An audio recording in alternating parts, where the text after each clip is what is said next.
Welcome to Dreamtime Tales, Paw Prince. Tonight's journey takes us deep into the sleepy safari, where friendly animals wind down beneath the stars. These magical bedtime stories are perfect for little explorers getting ready for sleep. There are no ads here, no loud surprises, just calm voices, gentle music, and stories full of wonder. So fluff your pillow, cuddle up tight, and let's begin. In the golden glow of a setting sun, nestled in the heart of the whispering savannah, lived a lion cub named Leo. Unlike the other cubs in his pride, Leo had a very peculiar problem. While many young cubs dreamed of their first proud roar, Leo had already found his voice, and he couldn't stop using it. From the moment the sun peeked over the horizon each morning, Leo's roar echoed across the savannah. "Ruhar!" he'd bellow as birds flew startled from their nests, and meerkats popped out of their burrows, blinking sleepily. "Leo, sweetie," his mama lion would gently scold. "It's wonderful that you're proud of your roar, but not everyone wants to hear it at dawn." But Leo couldn't help it. Roaring was his favorite thing. Made him feel big. Made him feel strong. It made him feel like a true king of the jungle, even though he was still just a cub. At first, the other animals found it amusing. They'd giggle as Leo roared at butterflies, at clouds, even at shadows. But soon it became a bit much. "Leo roared so loud this morning I spilled my berry juice," grumbled Penny the porcupine. "I was in the middle of my morning yoga stretch," sighed Garvey the giraffe, "and nearly lost my balance." Still, Leo didn't notice. He thought he was being brave. That is, until one day. He roared so suddenly behind a watering zebra that the poor creature leapt into the air and landed in a mud puddle. The zebra looked so startled and so muddy, Leo felt a pang of guilt for the very first time. That night, Leo curled up beside his mama, quieter than usual. "Is something wrong, my little roarer?" she asked. Leo looked up with big, thoughtful eyes. "Mama, what if my roar is too much? What if it bothers everyone?" His mama nuzzled him gently. "A roar is a beautiful gift, Leo. But like all gifts, it must be used with care." Leo thought about that as he drifted off to sleep. The next morning something strange happened. Leo opened his mouth to greet the sun as usual with a mighty roar. But nothing came out. Not a peep. Not even a squeak. "Arro, arro." Leo tried again. Silence. He raced to the babbling brook to check his reflection. His throat puffed. His jaw moved. But still no sound. Panic set in.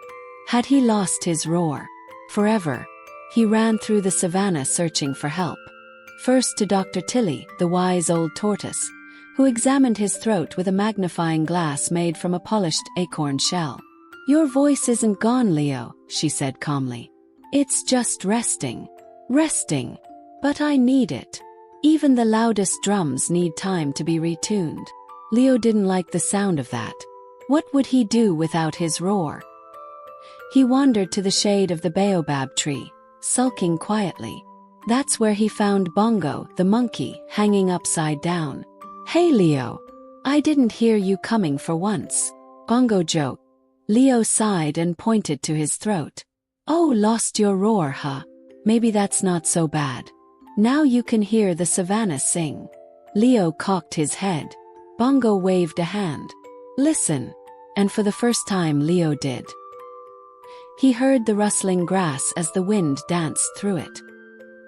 He heard the soft hum of bees floating from flower to flower.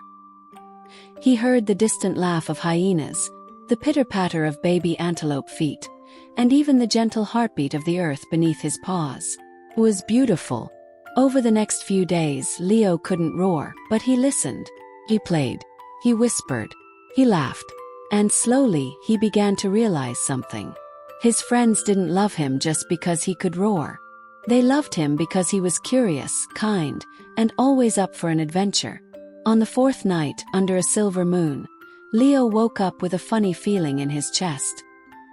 He padded softly to the riverbank, sat down, and stared at the stars. A gentle breeze brushed through his fur. He took a deep breath. "Roar!" Out came the softest, gentlest, most golden little roar he'd ever made. It didn't startle the birds. It didn't shake the trees. It simply shimmered into the night like a lullaby. Leo smiled. The next morning, when the sun rose, Leo greeted it with a quiet nod and a silent thank you. From that day forward he still roared, but only when it mattered. He roared to protect his friends, to celebrate big moments, and sometimes just to feel the rhythm of his heart. But most of the time Leo was content to listen. And the savannah was a little quieter, a little calmer, and a lot more magical with Leo, the lion cub who learned when to roar. As the stars twinkle over the sleeping savannah, Leo curls up beside his mama, eyes half closed, with one final yawn and a whisper. Ruhar. Good night, Leo. In the quiet corner of moonlit meadow, where the grass sparkled with dew and the stars blinked like sleepy fireflies, lived a little bunny named Bella. Bella had soft gray fur that fluffed like a cloud, long floppy ears that brushed her cheeks, and a tiny cotton tail that wiggled when she bounced. But Bella had one very peculiar habit. She sleepwalked. Each night, after her mother tucked her into her cozy burrow bed, Bella would fall fast asleep, only to tiptoe out moments later, eyes shut, dream-bound, hopping into the night on curious adventures she couldn't remember in the morning. Bella's family had tried everything. They tied bells to her ears, placed pillows at the doorway, and even drew chalk lines around her bed. But still, by the time the moon was high, Bella would be out the door, sleepwalking through the meadow like a fluffy little ghost. One bright spring evening, Bella's mother tucked her in with an extra tight cuddle. Sweet dreams, my darling, she whispered, giving Bella's forehead a kiss. Bella yawned, stretched her toes, and sighed deeply into her leafy pillow. She was sound asleep in moments. But as the stars climbed higher, Bella's nose twitched, her ears wiggled, and up she rose, still fast asleep. She hopped out into the meadow, past the whispering reeds and singing crickets. Her feet made no sound on the soft moss as she wandered past the giggling daisies and the sleepy bees tucked into tulips. Bella's at it again, chirped Toby the tiny field mouse, peeking from his matchbox house in a tree root. Where will she end up tonight? No one could predict it. One night, she'd woken up dangling from a hammock woven by spiders. Another time, she found herself halfway up a hill, wrapped in ivy like a burrito. Tonight, though, something magical was waiting. As Bella hopped past a circle of glowing mushrooms, her paw accidentally tapped one of them. Poof! A gentle sparkle filled the air. Before long, the entire mushroom ring began to shimmer and spin like a carousel. In the blink of a dream, Bella was transported to a new place, the Dream Dunes. Golden sand stretched as far as the eye could see, glowing faintly under the moon. Palms waved lazily overhead, and in the distance, a group of animals were gathered under a star-shaped tent made of fireflies and velvet. Is that Bella? Asked Monty the meerkat, squinting. It is, said Talia the toucan, perched on a cushion of clouds. She's sleepwalking through the dream world. She's never made it here before, added Leo the lion cub, who had just settled in with a story scroll in his paw. She must be in a really deep sleep tonight, said Ella the elephant, gently patting a spot on a soft moon dust mat. Let's make her feel welcome. The sleepy safari friends made room as Bella, still snoozing, curled up in the middle of them all. Though her eyes were shut, her face wore the tiniest smile. Maybe she could hear their stories in her dreams. And oh, what stories they shared. Leo told of the time he roared so loud it turned night into day, only to learn later that his roar made flowers bloom. Talia spoke of a rainbow so wide she flew for hours and still never reached the end. And Monty whispered about a secret tunnel where the wind sang lullabies. All the while, Bella slept peacefully, her ears twitching now and then, her smile growing softer with every tale. But soon something odd happened. Bella began hopping in her sleep. One hop, two hops, then a bounce. Right into the middle of a jelly bean bush. Oh dear, said Monty. I think she's about to wake herself up. Ella gently lifted Bella with her trunk and placed her back on the moon dust mat. Poor bunny. She's not resting properly, Ella said kindly. Maybe we need to help her understand what's been going on. But how? Whispered Leo. Talia thought for a moment. What if we leave her a story, a dream note? Something gentle, something kind. Something to remind her she's never alone, even in her sleep. And so, together they crafted a soft, magical scroll made of dream silk. On it they wrote, "Dear Bella, you wander when the world is still. You dream with paws that dance at will. But know this truth while stars align. You're never lost in dream or time. We see you here with hearts so warm. You're safe, you're loved, you mean no harm. So sleep, sweet bunny, without fear. Your sleepy friends are always near." They placed the scroll beneath her paw and watched as Bella slowly began to fade, the dream world growing dim as she returned to her cozy burrow. The next morning, Bella yawned and stretched as usual, but this time, she noticed something tucked beside her pillow. A silky scroll glowing faintly in the morning light. She read it with wide eyes. Her ears twitched in wonder. Could it be real? "Mama," she called. "I think I went somewhere special last night." Her mother smiled knowingly and gave her a hug. "Maybe you did, my little dream hopper."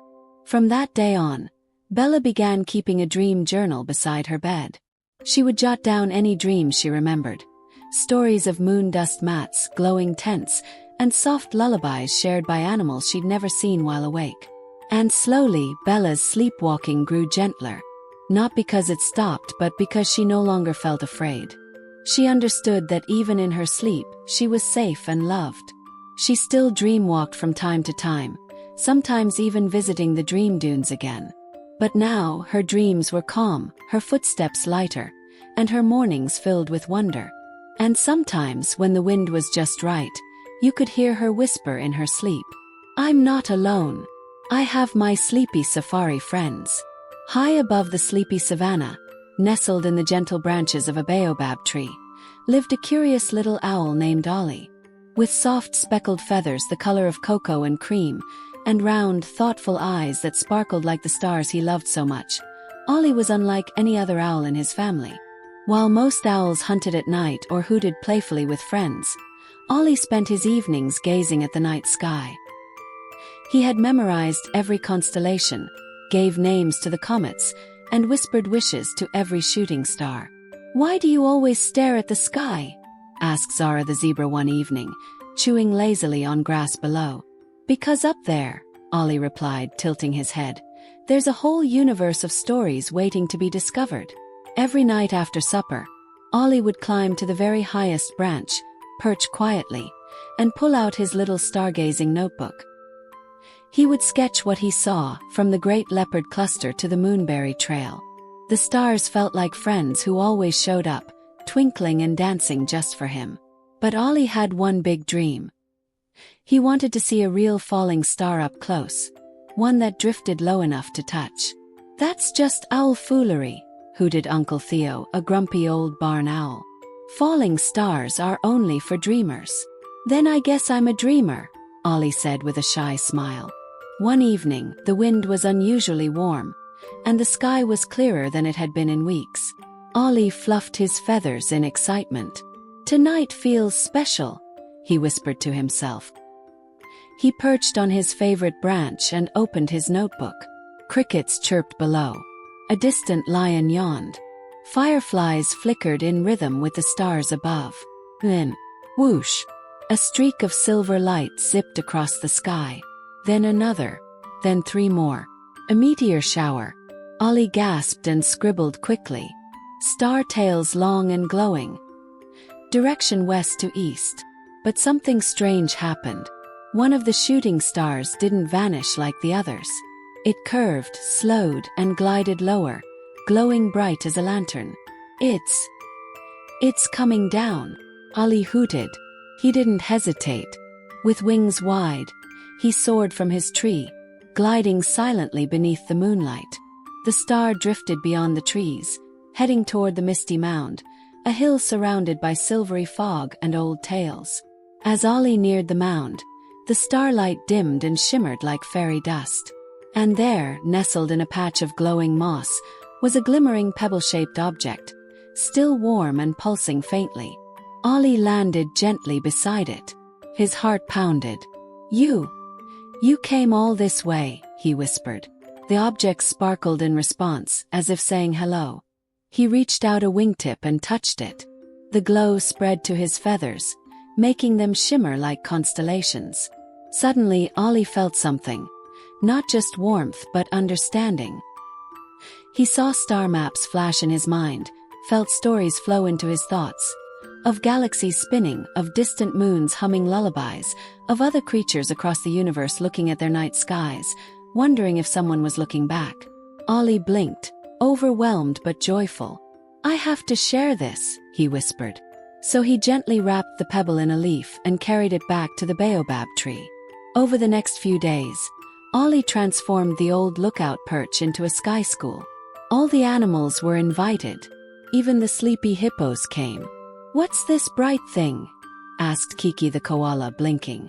"A gift from the stars," Ollie replied. He taught them how to find the big elephant constellation, how to wish wisely on a shooting star, and how to listen to the sky. Every creature loved it. Even Uncle Theo attended, grumbling, just to supervise, though he secretly enjoyed it. One night, as the animals gathered for another sky school session, the star pebble began to dim. Ollie frowned. "It's fading." "Maybe it's tired," suggested Zara. "Or maybe," Ollie said thoughtfully, "it needs to go home." The animals grew quiet.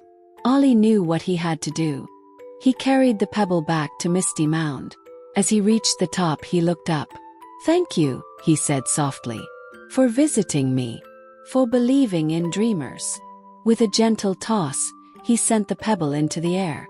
It hovered, shimmered brightly once more, then soared upward in a trail of stardust. Ollie watched until it disappeared into the night. When he returned to his branch that night, the stars looked even brighter. The next evening, the sky school was full again. Ollie smiled at his friends. "The star went home," he said, "but it left behind something better." "What's that?" asked a baby giraffe. Ollie opened his notebook. It was filled with drawings, notes, and stories. A dream. And dreams only grow when you share them. From that night on, Ollie became known as the owl who brought the stars closer. And though he never saw the pebble again, he always felt its glow in his feathers and in the smiles of those he taught. So every evening, as the fireflies blinked and the breeze whispered through the trees, Ollie would perch quietly on his branch, notebook in wing, and begin again. 'Cause the sky is full of stories, and Ollie was born to tell them. Good night, stargazer. Sleep tight.